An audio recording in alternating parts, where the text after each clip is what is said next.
Let's talk about mistakes that we can avoid early on when getting into government contracting. So, if you're a small business, an entrepreneur looking to scale your business using government contracting, you're in the right place. This is the GovCon Collective, and I'm Ruben.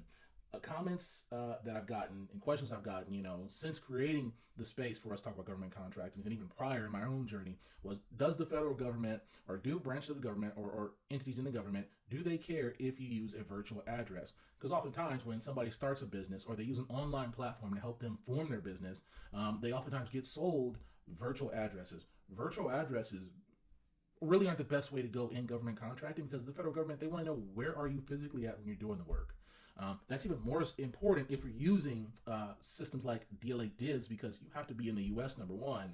But that's a whole other thing. Virtual addresses will halt up the process, so you won't be able to successfully get your cage and UEI and get access to actually put in bids. You'll still be able to see things on SAM.gov, but in terms of actually putting in bids and getting all the cage codes and UEIs that you need, it's not going to work. The federal government does not like to see virtual addresses. Furthermore, since we're in the infancy stages of getting into government contracting, virtual addresses really don't help out much when it comes to, building those relationships with vendors and suppliers. Me personally, I leverage having an office space that's not in my house, that's outside of my house, where I can say, hey, I'm a regular business, here's my website, here's our address. These are things that I use to help me carry out the contract successfully.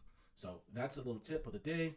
We do appreciate all the support we've gotten. Again, there's some tools in the back end. We're going to really get together and really grow the GovCon Collective. But if you want to grow your small businesses, if you're serious about government contracting, if you want to scale your business or even get certs, or if you're already in government contracts and actually want to win, follow the GovCon Collective for more. Comment with your questions, and I'll try and get them answered as soon as I can.